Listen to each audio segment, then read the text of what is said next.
जैसा कि आप सब जानते हैं, आज हमारी एक स्पेशल डिबेट, हमारा एक डिस्कशन हमारे एक भाई करीम, ख्वाजा करीम साहब के साथ, जो कि इस्माइली हैं, और इन्होंने हमसे अल्हम्दुलिल्लाह राब्ता किया। इनके साथ हमारी डिस्कशन चली और डिस्कशन में हमारी बात का जो टॉपिक तय पाया इनसे डिस्कशन का, वो ये तय पाया कि जब हमारा और इनका इख्तलाफ हुआ, मैंने कहा कि आगा खान इबादत क्यों नहीं करते। इनका दावा ये है कि हाजिर इमाम यानी इनके 49th इमाम शाह करीम अल हुसैनी को इबादत की ज़रूरत नहीं।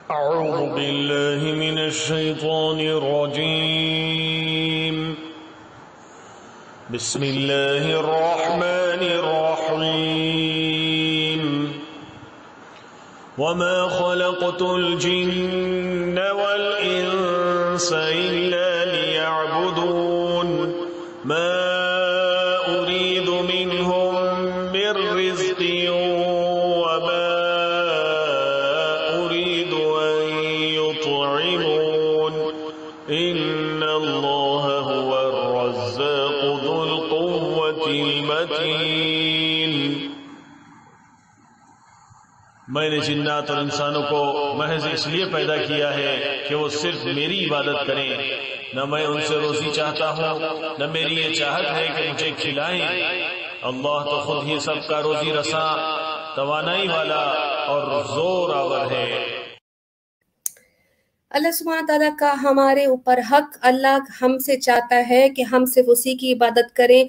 हमें और जिन्नात को इसी मकसद के लिए दुनिया में पैदा किया। हमारी दलील ये। प्रोग्राम का बाकायदा आगाज करते हैं। ख्वाजा भाई, अस्सलाम वालेकुम। वालेकुम सलाम वरहमतुल्लाहि वबरकातुहू। बिस्मिल्लाहिर्रहमानिर्रहीम। अल्हम्दुलिल्लाहि रब्बिल आलमीन रहमानिर रहीम मालिकि यौमिद्दीन इय्याका नअबुदु व इय्याका नस्तईन इहदिनस सिरातल मुस्तकीम सिरातल लज़ीना अनअमता अलैहिम गैरिल मग़ज़ूबि अलैहिम वलद्दालिन। बिस्मिल्लाहिर्रहमानिर्रहीम। अल्लाहु समद लम यलिद व लम यूलद व लम यकुल लहु कुफुवन अहद। अल्लाहुम्मा बिहक़्क़ि मुहम्मदिनिल मुस्तफ़ा व अलियुल मुर्तज़ा व फ़ातिमतिज़ ज़हरा वल हसन वल हुसैन शीला सी हाज़िर इमाम। फरमाइए, हमारा पहला सवाल है कि हूद सूरा नंबर 11 आयत नंबर 7। जी जी। तो इसमें अल्लाह ताला ने 6 दिन में दुनिया बनाई और 7वें दिन में अपने मतलब मुकम्मिल जगह पे वो अपने मुकम्मिल हुए। अल्लाह का मकसद क्या था दुनिया बनाने का, और अल्लाह ताला ने कितना अंबिया, रसूल और अइमाओं नूरे इलाही के रिलेशन में भेजा। और इंसान जो है, आम इंसान और अंबिया, मासूम रसूल और मासूम इमाम ज़मान, उसमें और आम इंसानों में क्या फर्क है? वो हमारे जैसे नहीं रहता है, ऐसी हमारी मान्यता है इस्माइल की। वो नूर कनेक्शन अल्लाह का रहता है उनके पास।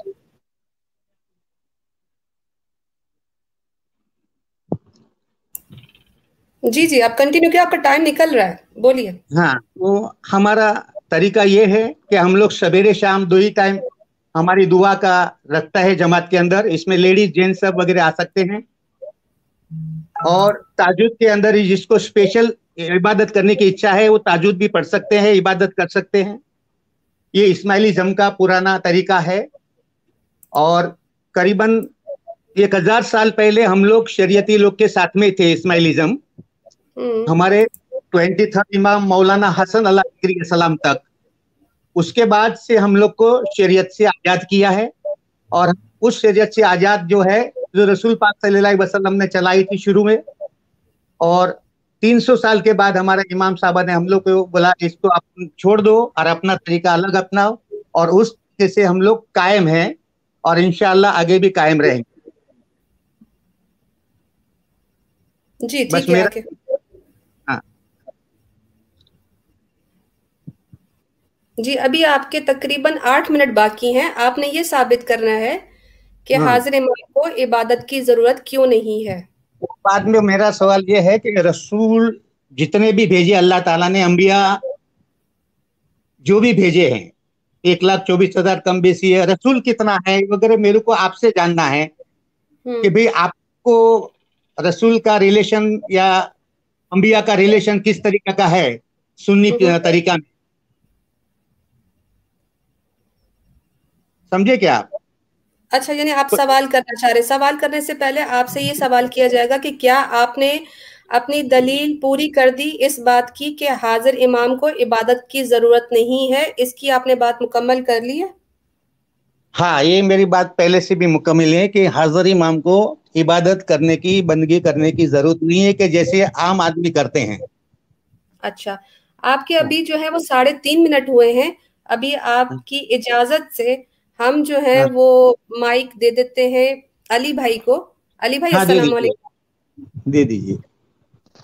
वालेकुम अस्सलाम वरहमतुल्लाहि वबरकातुहू। जी माशाअल्लाह, सोनावाला भाई ने अल्लाह के फजल से सूरह फातिहा भी पढ़ी, सूरह इखलास भी पढ़ी और अपना दावा भी इमाम साहब के ऊपर मुकम्मल किया कि ये हमारे इमाम साहब है और उनके लिए हजरत फातिमा खातून जन्नत, हजरत अली रज़ी अल्लाह ताला अन्हु, हजरत हसन, हजरत हुसैन, ये सारों के नाम भी माशाअल्लाह लिए उन्होंने अहले बैत के। तो यहाँ पे देखिए, जो शुरुआत अगर मैं देखिए टॉपिक पे जो सवाल हुआ था, अल्लाह के फजल से जो है कि भाई इमाम साहब को इबादत की ज़रूरत नहीं है, तो आपने जो ये सूरह हुद की आयत पढ़ी उसके अंदर ये कोई चीज़ साबित नहीं हो रही है कि अल्लाह को ये आपके इमाम साहब को इबादत की ज़रूरत नहीं है। और जहाँ तक इस्माइली का अकीदा है तो मैं ज़रा मेरा तारुफ करा दूँ। मैं जो है इस्माइली इमामों का इतिहास पढ़ाता था, हिस्ट्री का टीचर था, अलवाइज भी था और जो है अल्लाह के फजल से सारे बोर्ड में तरीका बोर्ड के साथ जुड़ा हुआ था, इकमा फैकल्टी डेवलपमेंट प्रोग्राम के साथ जुड़ा हुआ था और आपके हिंदुस्तान के तकरीबन मिशनरियों के साथ जो है बाबुल है, अबू अली है और तकरीबन जो है हुसैन जस्सानी है, ये सारों के साथ मेरे प्रोग्राम्स हो चुके हैं अल्लाह के फजल से। तो यहाँ पे जो है पहली चीज़ आपने जो बताई, तो सबसे पहले आपको ये जानना है कि इसके अंदर आपने जो सूरह फातिहा पढ़ी, सूरह फातिहा के अंदर आपने पढ़ा इय्याका नअबुदु व इय्याका नस्तईन, तो उसका मायना ही है या अल्लाह हम सिर्फ तेरी ही इबादत करते हैं और हम तुझी से ही मदद चाहते हैं। और आप भी जो है इमाम साहब को अहले बैत समझते हैं, ठीक है, सो अहले बैत है वो, लेकिन अल्लाह नहीं है, ठीक है, क्योंकि मैंने सुना है कि आप भी जो है कोई अगर इमाम साहब को अल्लाह बोले तो उसको आप शिर्क कहते हैं, ठीक है। सो यहाँ पे जो है अहले बैत जो है वो तो अल्लाह नहीं है, लेकिन 5वें पार्ट के अंदर आप जो है अहले बैत की इबादत शुरू कर देते हैं या अली या मोहम्मद बोल के, तो वो आप जो कर रहे हैं, आप सूरह फातिहा तो पढ़े लेकिन उसके ऊपर आपने अमल नहीं किया, क्योंकि इय्याका नअबुदु का आपने जो है अगेंस्ट काम कर दिया, अहले बैत की इबादत शुरू कर दी। आप वइय्याका नस्तईन भी पढ़े, या अल्लाह हम तेरी ही मदद चाहते हैं, लेकिन जैसे ही आपकी दुआ खत्म होती है तो आपके हिसाब से जो आपके इमाम साहब अहले बैत है उसके पास आप दुआ मांगना शुरू कर देते हैं। तो वहां पे भी जो है आप इमाम साहब के पास दुआ मांग के वापिस आपने जो सूरह फातिहा पढ़ी उसके अगेंस्ट आपने काम शुरू कर दिया। और जो आपने बात की, आप जमात खाने में जाते हैं, 2 टाइम दुआ पढ़ते हैं और पहले आप शरीयत के साथ में थे 23rd इमाम तक, और बाद में जो है आपके इमाम ने जो है वो बोल दिया कि भाई अब आपको शरीयत की जरूरत नहीं है। तो सबसे पहली चीज ये है कि इमाम साहब को किसने राइट दिया था हसन अल्लाह जिक्री सलाम को कि वो शरीयत को दुनिया से या इस्माइली मजहब से हटा दे? ना नबी सल्लल्लाहु अलैहि वसल्लम के पास वो राइट था, ना हजरत अली के पास था, क्योंकि नबी सल्लल्लाहु अलैहि वसल्लम भी इबादत किया करते थे, हजरत अली भी इबादत किया करते थे, और आप भी बखूबी जानते हैं कि उनकी शहादत हजरत अली की जो है वो फजर के टाइम पे हुई है, हजरत इमाम हुसैन की जो है वो असर के टाइम पे शहादत हुई है सजदे की हालत में। तो ये तो इमाम इबादत करते थे। जहां तक बात है हसन अल्लाह जिक्री सलाम की, तो हसन अल्लाह जिक्री सलाम के वालिद साहब का नाम था, वो था मोहम्मद, और वो एक दाई थे। और आपके हसन अल्लाह जिक्री सलाम जो है वो आपको मालूम होगा आलमौत के अंदर हसन बिन सब्बाह के अंडर में थे वो, और 4 इमाम जो है आपके आलमौत के अंदर, क्योंकि मैं इस्माइली इमामों का इतिहास पढ़ाता था तो मुझे अल्हम्दुलिल्लाह आपके पूरे इमाम जो है उसके बारे में अल्लाह के फजल से सब मालूम है, ठीक है। सो ये आपके हसन अल्लाह जिक्री सलाम जो है वहां से आपके जो आले नबी औलाद अली की जो नस है वो यहाँ से ब्रेक हो गई है, यानी कि यहाँ से जो आ गया आले नबी औलाद अली नहीं है। और अब बात करें आपकी, तो आप तो थे ही ही वहां पे, जो आपने 1400 साल पहले की बात की, लेकिन आप नहीं मैं भी, क्योंकि हमारी अगर हिस्ट्री हम बोले तो हम पीर सदरुद्दीन ने आज से 800 साल पहले हिंदुस्तान के अंदर हमारे बाप दादा जो थे लुआना और सिंधी, जिसके ऊपर पीर सदरुद्दीन ने मेहनत की, और पीर सदरुद्दीन ने जो है गिनानों के थ्रू हमें इस्लाम पेश किया। पीर सदरुद्दीन के आज भी गिनान, आप बंबई में रहते हैं तो बंबई की तरीका बोर्ड की ऑफिस के अंदर अभी जितने गिनान जमात खाना में बोले जाते उतने ही तकरीबन गिनान पड़े हुए हैं। आप पीर सदरुद्दीन के गिनान उठा के देखिए, जिसके अंदर आपको नमाज का जिक्र मिलेगा, जिसके अंदर आपको रोजे का, हज का, ये सारे जिक्र आपको पीर सदरुद्दीन के गिनान में मिलेंगे। तो पीर सदरुद्दीन की अगर हिस्ट्री हम देखें तो वो जो है आज भी उसके वंशज सुन्नी मुसलमान है। पीर सदरुद्दीन खुद सुन्नी मुसलमान थे, और जो है अल्लाह के फजल से आज से 800 साल पहले हमारे बाप दादा पे मेहनत करके लुआना में से जो है उन्होंने नाम दिया था ख्वाजा, खोजा नहीं दिया था, ख्वाजा दिया था, जो भी आपने अपना सरनेम लगाया हुआ है। तो ये ख्वाजा नाम देने वाले पीर सदरुद्दीन थे। और पीर सदरुद्दीन ने हमारे बाप दादा की जो दावत की थी वो नमाज के लिए की थी। पीर सदरुद्दीन के कोई भी गिनान के अंदर आपको दुआ का जिक्र नहीं मिलेगा। दूसरा जो है, ये बात रही आपके इमाम साहब की, तो हसन अली शाह जो है ईरान से भाग के इंडिया में आए आज से तकरीबन 250 साल पहले, और इंडिया में आके जो है हसन अली शाह ने कहा कि भाई मैं तुम्हारा इमाम हूं, और उसके बाद जो है वो भी नमाज पढ़ते थे। आप जो बोल रहे हैं कि नमाज की जरूरत नहीं है, लेकिन हसन अली शाह नमाज पढ़ते थे, और अली शाह तक नमाज पढ़ते थे, दाढ़ी रखते थे। आपने बोला शरीयत खत्म हो गई, लेकिन वो तो दाढ़ी भी रखते थे, वो तो नमाज भी पढ़ते थे। यहाँ तक कि अभी के आपके जो इमाम साहब है उसने भी अपनी जवानी के अंदर नमाज पढ़ी है, तो जब खत्म हो गई तो उसको पढ़ने की क्या जरूरत थी? तो आपके इमाम साहब ने भी नमाज पढ़ी हुई है। ठीक है, तो यहाँ पे जो है ये जो आपकी जो दलील है कि इमाम को जरूरत नहीं है, लेकिन इमाम का खुद का जो अमल है वो इससे कंप्लीटली अगेंस्ट है, तो यहाँ पे तो आपकी ये दलील ही खारिज हो जाती है। और सेकंड जो है बात करें यहाँ पे अभी आपके जो ये दुआ की बात, तो दुआ जो है अली शाह ने दी थी आज से 200 साल पहले। तो यहाँ पे आपको समझना पड़ेगा कि पीर सदरुद्दीन ने हमारे बाप दादा की जो दावत की थी 800 साल पहले, ये पुरानी दुआ जो 18 पाठ की थी, आई डोंट नो आपको याद है कि नहीं है, लेकिन वो दुआ भी है मेरे पास, कि जिसके अंदर हर पाठ के अंदर शिर्क आपको मिलेगा। गुजराती के अंदर दुआ है, हिंदुओं के भगवानों के नाम मिलेंगे, पूरे 10 अवतार के आपको नाम मिलेंगे, ये गुजराती दुआ है आपकी। तो ये दुआ दी थी अली शाह ने आज से तकरीबन 200 साल पहले। तो 200 साल से ये जो है इस्माइली जो है वो दुआ पढ़ते हैं, उससे पहले की इबादत कौन सी थी? और जब इमाम भी जो है इबादत करते हैं, और साथ ही साथ में जो है ये हजरत अली भी इबादत करते थे, इमाम की भी ये साबित है कि वो इबादत करते हैं। लेकिन यहाँ पे जो है ना, यहाँ पे 3-4 चीजें जो आपको ध्यान रखना है वो ये है। सबसे पहली चीज कि ये इमाम साहब जो है वो आले नबी औलादे अली का वंशज, उनका जो है हसन अला जिक्री सलाम से टूट चुका है। ठीक है, हसन अला जिक्री सलाम जो है वो असल में इस्माइलियों के इमाम नहीं थे, दाई मोहम्मद के बेटे थे। सेकंड जो है आपने जो बात की, तो उसके अंदर आपको ये भी देखना है कि भाई ये जो इमाम है वो इमाम खुद उनके जो है उनके फरमान वगैरह देखेंगे, या तो इससे पहले के इमाम के अगर आप अमाल देखेंगे तो वो खुद भी जो है इबादत किया करते थे। और जो आपने आयत की तिलावत की कि उसका गुजराती में ट्रांसलेशन ये होता है, सूरह हुद की आयत जो आपने ये तिलावत की आयत नंबर 7, અને તેજ છે જેણે આકાશોને ધરતીને 6 દિવસોમાં પેદા કર્યા, જ્યારે કે આ પહેલા તેનું સિંહાસન પાણી પર હતું, જેથી તમારી પરીક્ષા કરે કે તમારામાં કોણ વધુ સારા કર્મ કરનાર છે। भाई माशाल्लाह भाई ने जो है सूरह फातिहा से अपनी बात को शुरू की है, और इसमें 2 चीजें उन्होंने कही है कि इमाम मासूम है। पहली बात तो ये है कि हम दुनिया के अंदर इमाम जो है मुसलमानों का ये अकीदा है कि अंबिया की ज़ात मासूम है, सहाबा जो है वो महफूज है।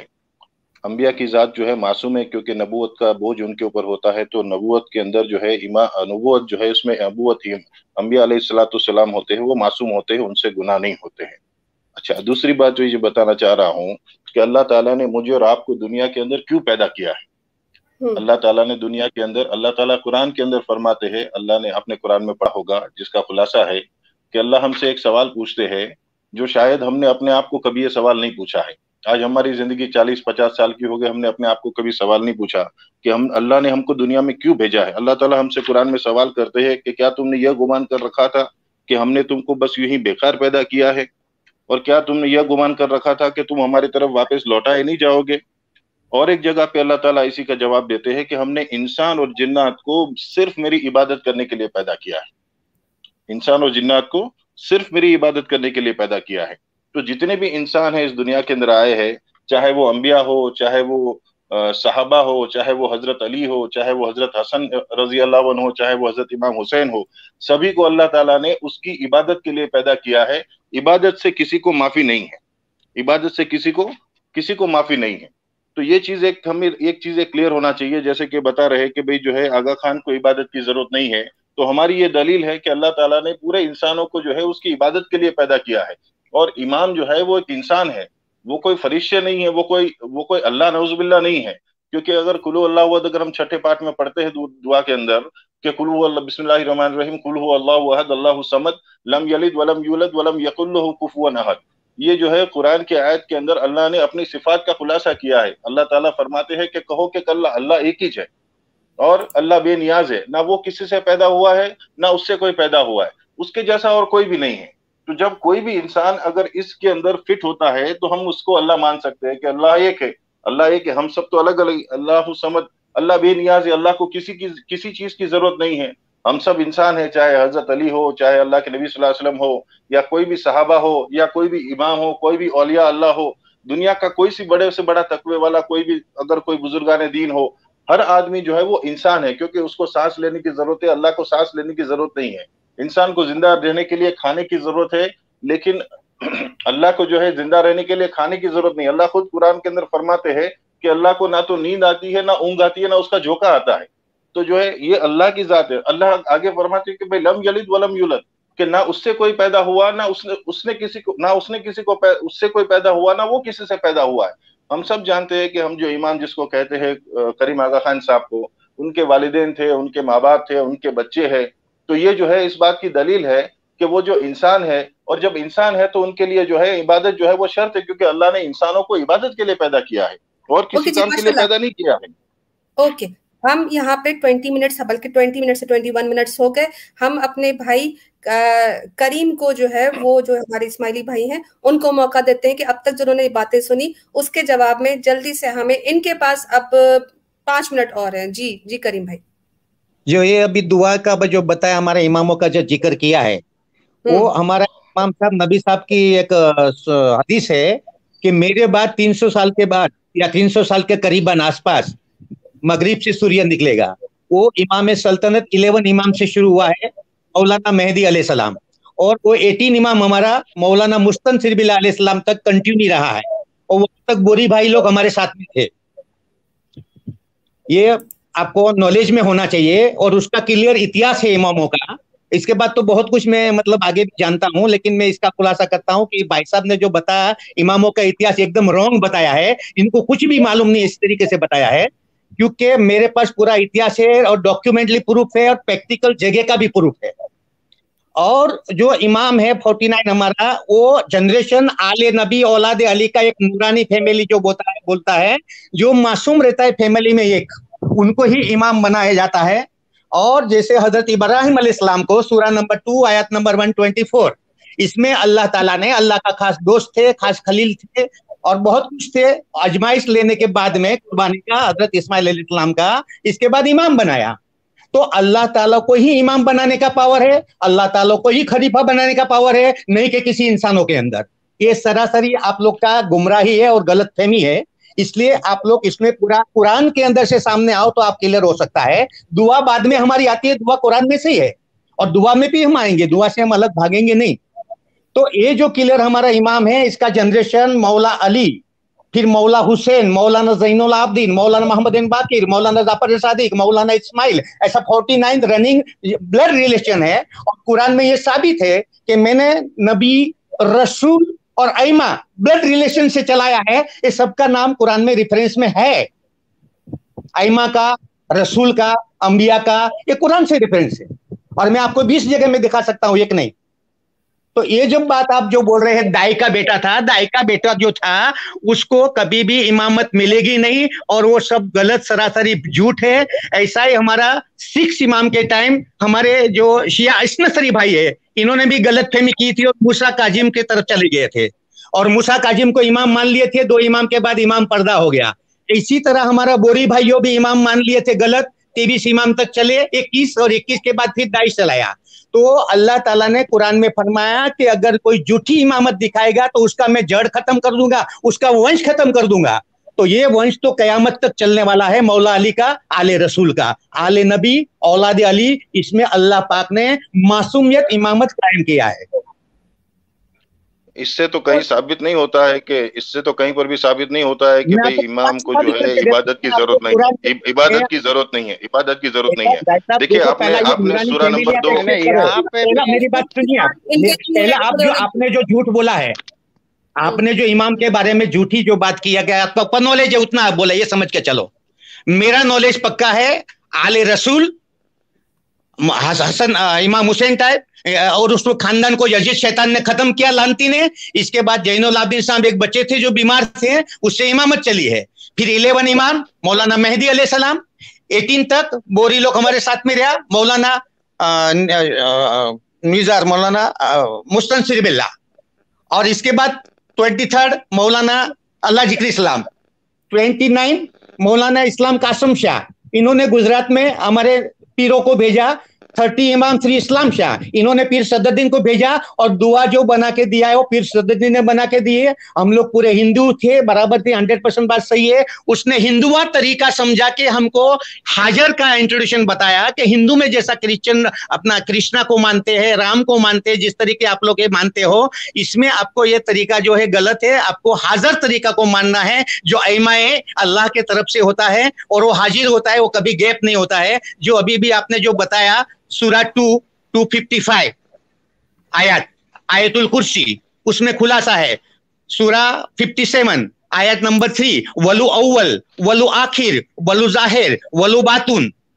सूरा 57 आयत नंबर 8, सबने आलमे अरवाह में बैयत लिया है, वचन दिया है अल्लाह पाक को कि हम आपकी इबादत करेंगे। और वहीं 4 कैटेगरी हो गई थी, बातून का तरीका है, और बातून में तो बहुत लंबा चौड़ा है, वो अपन वहां जाने के लिए फुर्सत नहीं रहेगी। और अपन कुरान से रेफरेंस से अगर आप आ सकता है तो ही मैं साबित करके दे सकता हूं कि इमामों को इबादत करने की जरूरत नहीं। जिन्होंने किया है इसको मुबारक, हम ये नहीं बोल रहा कि इन्होंने गलत किया है, लेकिन आज के डेट में अगर हमारा इमाम चाहे कि हमको इबादत की जरूरत नहीं है, हमको यानी इमाम को, तो इमाम को इबादत की जरूरत नहीं है, ये हमें मालूम है। दूसरा नंबर, अगर इमाम साहब हमको कल बोल देंगे कि आपको भी अगर नहीं ये दुआ पढ़ना है, इबादत अल्लाह को नहीं याद करना है, तो हम इमाम का साहब का फरमान मानेंगे, हम इबादत छोड़ देंगे।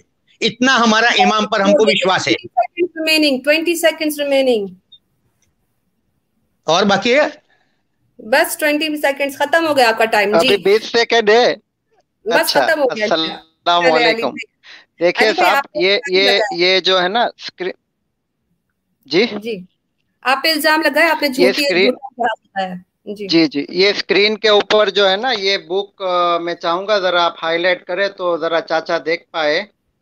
ये जो बुक है ना, ये पूरा आपका इस्माइली इमामों के इतिहास की बुक है, ठीक है। और ये आपके बम्बई के अंदर छपी हुई है, ये भी मैं आपको बता देता हूँ।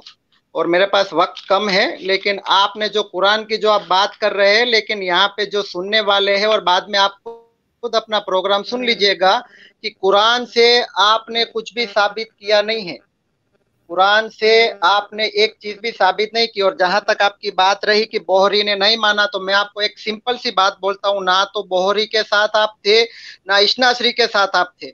उसका प्रूफ मैं आपको देता हूं। आपके आसपास में कोई इश्नासरी है तो उसको आपको एक सवाल ये करना है कि भाई आपके दूसरे इमाम कौन है। इश्नासरी को जब आप पूछेंगे आपके दूसरे इमाम कौन है, तो वो बोलेंगे उसके दूसरे इमाम का नाम है हजरत हसन, जी हजरत हुसैन नहीं है। तो जब उनके दूसरे इमाम और आपके दूसरे इमाम नहीं मिल रहे, तो आप 5 इमाम तक साथ में कैसे चले गए। और अगर आप पूछेंगे कोई बोहरी को, आप जो बात कर रहे हैं 21 इमाम की, आप बात कर रहे हैं मुस्तनसिर बिल्ला की, तो आप खाली उसको ये पूछिए कि आपके पहले इमाम कौन है। तो बोहरी आपको बताएंगे उसके पहले इमाम का नाम है हजरत हसन। जी थोड़ा गौर से सुनिएगा, बोहरी के पहले इमाम का नाम है हजरत हसन। और आप अगर बोलेंगे हजरत अली है तो वो कहेंगे हजरत अली इमाम नहीं है, हजरत अली वसी थे, वसी। ठीक है, तो ये बात हो गई। और जहां तक इस्माइली इमामों के इतिहास की बात रही तो मैं डेली उसकी स्टडी करता हूँ, और ये आपकी इस्माइली इमामों के इतिहास की बुक है जिसके अंदर आपके पूरे इमामों का चिट्ठा है मेरे पास। और जो बात है आप साथ में थे तो साथ में नहीं थे, और आपने कुरान से एक भी चीज साबित नहीं की। आप हमें ये कुरान से साबित करके बता दे कि अल्लाह ने कुरान में फरमाया है कि मैं जो है वो इमामत जो है वो खून से चलाऊंगा। कौन सी आयत से आपने पढ़ा कि अल्लाह ने कहा कि मैं इमामत खून से चलाऊंगा? आपने अभी बताया वो।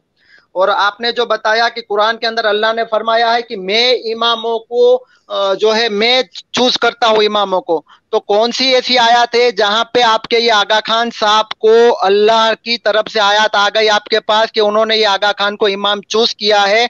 तो ये उसके ऊपर आप बात करें। तो यहाँ पे तीन चीजें, आप ना तो शिया के साथ थे, उसके लिए मैंने आपको होमवर्क दे दिया है, कोई भी शिया को आपको पूछना है तुम्हारे दूसरे इमाम कौन है।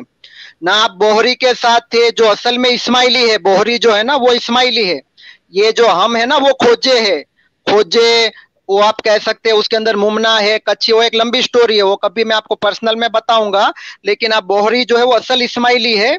आप बोहरी को पूछिएगा आपके पहले इमाम कौन है तो नाम आएगा हजरत हसन। तो ना इस्माइली बोहरी के साथ थे, ना इस्माइली जो है वो इशनासरी के साथ थे।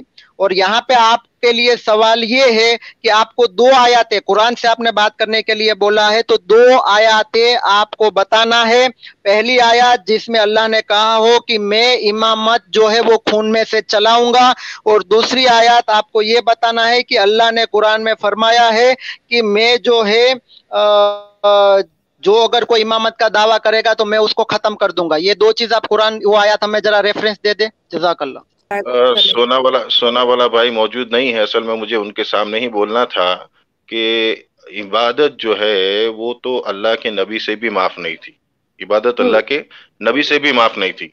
अल्लाह के नबी सल्लल्लाहु अलैहि वसल्लम के ऐसे कितने वाकयात थे जिसके अंदर जो है आपकी नमाजों का, आपकी इबादत का जिक्र किया गया है। बल्कि अलबत्ता कुरान के अंदर सूरह ताहा 20वीं सूरह के अंदर 132 नंबर की आयत के अंदर अल्लाह ताला ने फरमाया है कि अपने घर वालों को नमाज का हुक्म करते रहिए और आप खुद भी उसके पाबंद रहिए। हम आपसे रोजी कमवाना नहीं चाहते हैं, रोजी तो हम आपको देंगे। ये सूरह ताहा के अंदर 132वीं आयत के अंदर अल्लाह ताला अल्लाह के नबी को हुक्म दे रहे, अल्लाह के नबी सल्लल्लाहु अलैहि वसल्लम से मुखातिब है और फरमाते हैं कि अपने घर वालों को नमाज का हुक्म करते रहिए और खुद भी उसके पाबंद रहिए। और उसके अलावा जो है कई वाकयात को अगर हम देखते हैं कि अल्लाह के नबी सल्लल्लाहु अलैहि वसल्लम की इबादत के ताल्लुक से बहुत सारी हदीस के अंदर बहुत सारी रिवायत जो है वो आई है कि हुजूर अक़दस सल्लल्लाहु अलैहि वसल्लम के ज़माने में एक मरतबा सूरज ग्रहण हो गया, तो अल्लाह के नबी सल्लल्लाहु अलैहि वसल्लम जो है उस सूरज ग्रहण के अंदर क्या अमल करते वो देखने के लिए सहाबा रजी अल्लाह अन्हु जो है वो अपने अपने काम को छोड़कर आ गए ताकि देखे कि अल्लाह के नबी सल्लल्लाहु अलैहि वसल्लम इस वक्त क्या कर रहे हैं। तो अल्लाह के नबी सल्लल्लाहु अलैहि वसल्लम ने 2 रकात नमाज जो है वो कुसूफ की नमाज पढ़ी, और इतनी लंबी नमाज पढ़ी कि लोग जो है वो गश खाकर गिरने लगे, यानी कि थक गए लोग, इतनी लंबी नमाज पढ़ी। और नमाज में अल्लाह के नबी सल्लल्लाहु अलैहि वसल्लम रोते थे और फरमाते थे कि ए रब, क्या आपने मुझसे इसका वादा नहीं फरमाया रखा है कि आप इन लोगों को मेरे मौजूद होते हुए अजाब ना फरमाएंगे? तो ये इबादत किसके लिए है? ये नमाज अल्लाह के नबी सल्लल्लाहु अलैहि वसल्लम क्यों पढ़ रहे थे? और हजरत अली के ताल्लुक से भी अगर हम देखें कि हजरत अली जो है, ये बात तो मुझे खैर सोनावाला भाई के सामने ही करना था कि हजरत अली के बारे में आता है कि हजरत अली रजी अल्लाह अन्हु जो है उनकी आदत ये थी कि जब नमाज का वक्त हो जाता तो बदन के अंदर कपकपी आ जाती थी। ये जो है मैं सभी को कह रहा हूँ, यानी कि इस प्रोग्राम को सोनावाला भाई तो चले गए हैं, लेकिन बहुत सारे हमारे इस्माइली भाई लोग जो है इस बात को ऑनलाइन भी सुनेंगे और बाद में ऑफलाइन भी सुनेंगे, तो ये बात को जो है वो थोड़ा सा दिल में उतारे, थोड़ा सा सोचे कि हजरत अली रजी अल्लाह अन्हु की जो है आदत ये थी कि जब नमाज का वक्त आता तो बदन के अंदर कपकपी आ जाती थी, बदन कांप जाता था और चेहरा जो है वो जर्द हो जाता था, लाल हो जाता था। किसी ने उनसे पूछा कि क्या बात है, तो हजरत अली रजी अल्लाह ने फरमाया कि ये ऐसी अमानत का अदा करने का वक्त है जिसको अल्लाह जल्ले शानू ने आसमान और जमीन और पहाड़ों पर उतारा तो उसका तहम्मुल से आजिज हो गए। तो ये जो है ये जिंदगी तो है अल्लाह के, ये जिंदगी जो है वो तो यूं समझिए कि हजरत अली रजी अल्लाह अन्हु की थी। तो फिर हम ये कैसे कह सकते हैं कि जो है अभी फिलहाल जो है जो इमाम है उसके ऊपर से इबादत माफ हो गई है। और सबसे पहले ये चीज कुरान से साबित करें कि सूरह कुरान जो है इसके बारे में क्या कहता है। कुरान के अंदर अल्लाह ताला ने जो है सूरह फातिहा के अंदर सूरह इखलास के अंदर हम पढ़ते, जैसे मैंने पहले भी कहा कि कुलू अल्लाहु अहद, कहो अल्लाह एक है, वो बेनियाज है। अल्लाह की जात जो है उसको किसी चीज की जरूरत नहीं है, ना उसको इबादत की जरूरत है, ना उसको खाने की जरूरत है, क्योंकि वो तो जो है बादशाहों का बादशाह है और उसके ऊपर कोई पाबंदी आयद नहीं है। लेकिन जिस इंसान ने इस दुनिया के अंदर अपने माँ के पेट से पैदा हुआ है, उसके ऊपर लाजिम है कि वो जो है वो अल्लाह की इबादत करे। तो यही चीज जो है उसको समझने की जरूरत है। जी माशाल्लाह माशाल्लाह। यहाँ पे मैं एक अपडेट देती चलूं, सोना वाला भाई ने अपना नेटवर्क ही ऑफ कर दिया।